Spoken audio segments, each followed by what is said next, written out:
c'est quelque chose qu'on a entendu beaucoup dans les années 2000. J'ai l'impression, il y a un peu le gène de l'obésité. On dédouane ceux qui sont en surpoids parce que c'est pas réellement de leur faute. Il y a des problèmes hormonaux.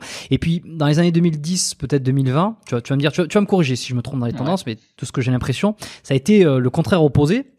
Je pense aussi avec beaucoup l'avènement du fitness et de tous ces contenus santé, qui est non mais tout ça c'est des conneries. Le contexte hormonal d'une personne obèse, ça représente un tout petit faible un pourcentage de la population. Non, en réalité, ils sont pas capables de se contrôler, ils ont pas le mental. Faut arrêter de se trouver des excuses et puis il faut se mettre au sport et manger bien. Bon, où c'est qu'on se situe là-dedans? Est-ce qu'on dédouane ceux qui arrivent pas à se contrôler? Est-ce qu'il faut leur pardonner? On est sur un problème multifactoriel où effectivement, à partir du moment, et je vais développer les deux points, où il y a des dérèglements de fond, soit de l'expression de nos gènes, soit du système hormonal, soit de nos neurotransmetteurs, c'est qu'il y a des facteurs extérieurs qui pèsent très très lourd. On va prendre la question de, j'arrive pas à me retenir, la méconnaissance la méconnaissance par beaucoup de gens de la neurobiologie amène à croire que l'acte alimentaire, il est sous la dépendance exclusive de la cognition et de la volonté. Bon, or, il y a des phénomènes beaucoup plus complexes qui peuvent intervenir. On sait par exemple que l'incapacité de contrôler les pulsions alimentaires, qui viennent beaucoup du reptilien, fait que les gens se disent, je sais que je devrais pas, je sais ce que je devrais faire, je veux le faire, j'arrive pas à le faire. C'est comme le fumeur qui sort d'une intervention opéré d'un cancer du poumon et qui s'engrillune en sortant de l'hôpital. Donc la connaissance, l'intelligence, la motivation n'ont rien à voir avec ça. Il y a un neurotransmetteur qui joue un rôle déterminant dans cette affaire, il s'appelle la sérotonine. Le manque de sérotonine peut occasionner pulsions sucrées, grignotage, irritabilité, etc.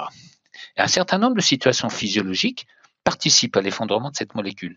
Inflammation chronique, dérèglement de flore intestinale, sursollicitation du foie dans ces systèmes de détoxication. Et finalement, le comportement alimentaire que l'on perçoit et sur lequel on est jugeant n'est qu'un symptôme révélateur d'une perturbation de fond.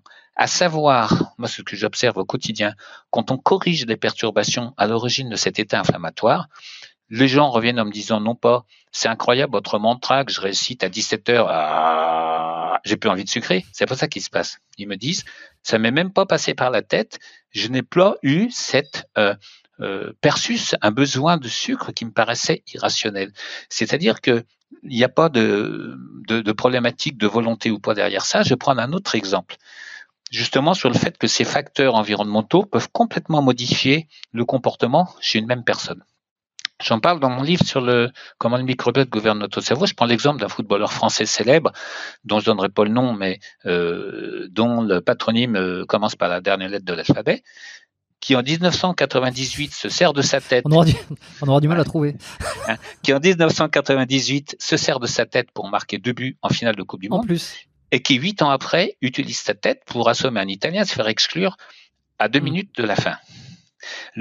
Les commentaires à l'époque disaient c'est un problème de mental. Alors j'aimerais qu'on m'explique comment il est possible que le même mental du même individu lui permette dans un cas d'être héros national et dans l'autre de terminer sa carrière sur une histoire pareille. Tout simplement parce que dans l'intervalle, il y a eu des problèmes inflammatoires, de blessures ou autres qui avaient certainement impacté la synthèse de sa sérotonine, ce qui a pu conduire à ce que dans un même contexte, effectivement, le contrôle de ses émotions a échappé à sa volonté. Et les gens qui connaissent pas ça, qui disent, allez, on va dire les personnes qui font du coaching mental sans connaître la neurobiologie, disent, allez, c'est bon, il suffit d'eux, il n'y a qu'à vouloir, no pain, no gain, on est hors sujet. Et je prends un deuxième exemple dans le livre, c'est celui de Marie-Josée Pérec, avec qui j'ai travaillé un certain nombre d'années, qui a été plusieurs fois championne olympique, qui disparaît sur une grosse blessure avec endocardite, problème inflammatoire, et fait son comeback avant les Jeux de Sydney. Peut-être un peu jeune, tu t'en souviens pas forcément. Qu'est-ce qui se passe la veille de la finale olympique? Elle monte dans l'avion parce qu'elle craque, parce qu'elle est convaincue qu'il y a une personne qui vient la harceler, qui va frapper à sa porte et qui veut lui porter préjudice. Alors certes, à l'époque, sa concurrente pour la victoire finale était une Australienne, mais effectivement, qu'est-ce qu'on a vu dans la presse à ce moment-là? La diva capricieuse, qui a pas de mental.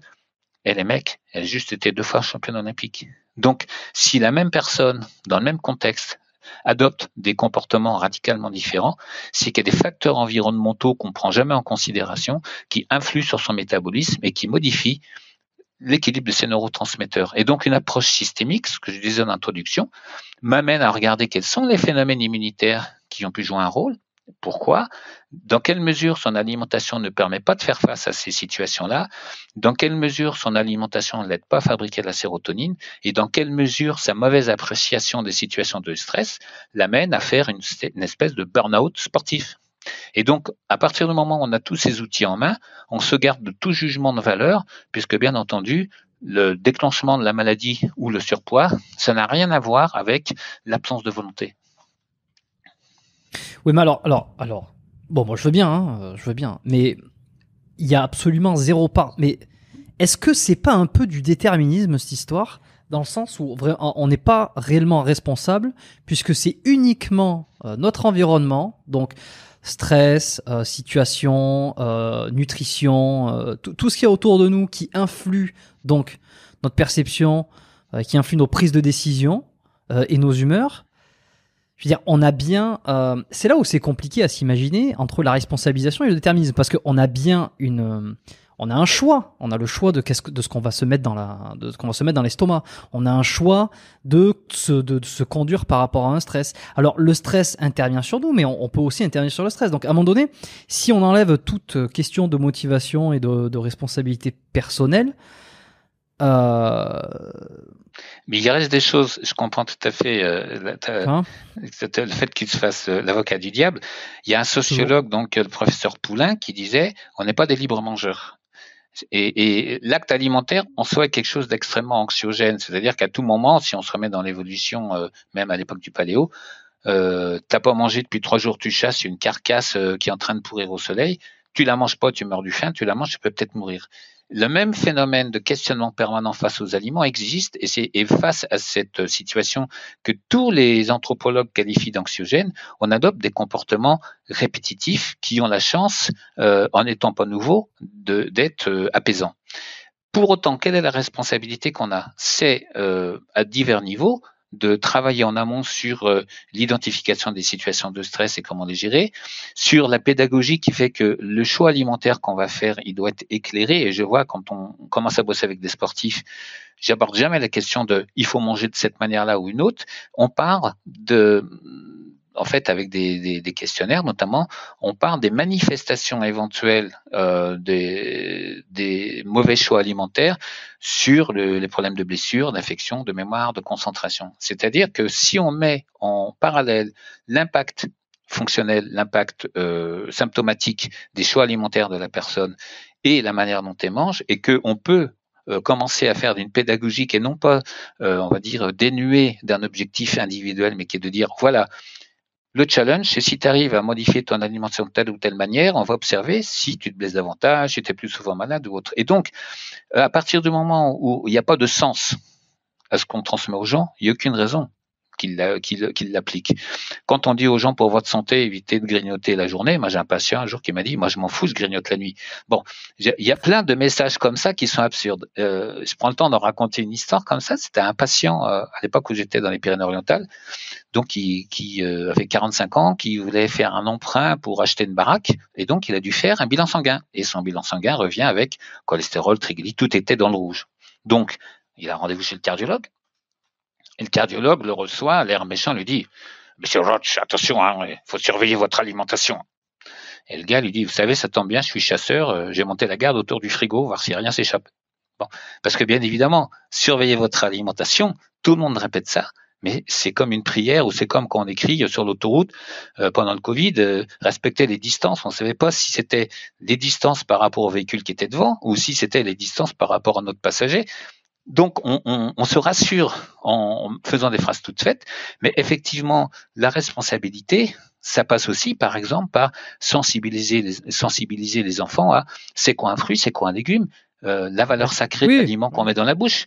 Et c'est ce qui fait qu'à un moment donné, par des choix qui très tôt sont optimaux, qui couvrent nos besoins, il y aura moins de dérapage dans les processus nerveux, hormonaux, immunitaires qui nous protègent. Et donc, il y aura moins de risques de sortie de route. C'est-à-dire que quand les gens on est amené à faire le constat que leur alimentation, elle est complètement, on va dire, opposée à ce qui leur serait utile.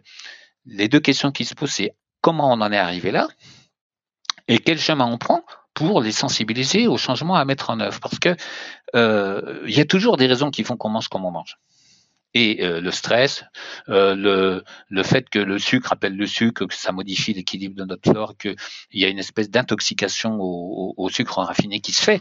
Mais c'est pas en disant aux gens arrêtez de manger du sucre qu'on les aide, on va même les stresser, puisque se sentant incapables de sortir de ce cercle vicieux, ils se sentent incompétents, ils se sentent des sous-merdes puisqu'ils n'y arrivent pas, et donc ils vont se mettre en fuite et ça va être encore pire. Donc, dans les outils même de pédagogie nutritionnelle qui seraient utiles à mettre en œuvre auprès des enfants et des populations, on n'emploie pas les bons outils. On travaille qu'avec le bâton et la carotte. Pour votre santé, évitez de manger trop gras, trop sucré. Quand j'avais la télé, je me souviens qu'il y avait des pubs qui passaient, tu pouvais pas voir une pub concernant un aliment sans qu'en bas il y ait le petit bandeau manger, bouger, baiser, boire et faire attention, éviter. Bon, et ça c'est déjà ça comme ça inculque déjà que c'est de la foutaise. C'est de la foutaise parce que c'est ceux qui ont créé la situation qui se dédouanent en mettant des messages de mise en garde. Oui. C'est-à-dire que il y aurait eu des responsables politiques qui auraient dit les fast-food ça sert à rien, on n'en veut pas. Qui diraient par exemple Amazon ça détruit des emplois, on n'en veut pas. Après, les gens rentrent dans ce truc-là, puis on va leur reprocher d'être tombés dans une forme entre guillemets d'addiction qui était inévitable par rapport aux perturbations que ça provoque. Donc, c'est ce que je disais tout à l'heure. Il y a comment on éduque le citoyen, mais est-ce qu'on a vraiment envie, au final, de sortir de cette situation sanitaire qui entretient le business d'un certain nombre de gens? C'est-à-dire qu'il faut que chacun parle avec ses tripes en disant qui veut que la situation change. Donc, au quotidien, moi, ce qui me paraît important, c'est de sensibiliser, de faire des liens. C'est-à-dire, si les gens ils comprennent le sens de ce qui se passe, quand tu manges de telle manière, voilà ce qui se passe. Quand les gens, on voit leur relevé alimentaire, qui disent, je comprends pas, tu dis, les gens qui sont en surpoids, il y a un problème alimentaire. Comment on explique l'histoire? Ça m'est arrivé encore hier, d'une femme qui a un poids normal et qui subit une agression, qui a un gros stress, qui prend 30 kilos en 6 mois. Elle a été voir un endocrinologue, elle a été voir 2 nutritionnistes, ils ont dit, madame, il faut revoir votre alimentation.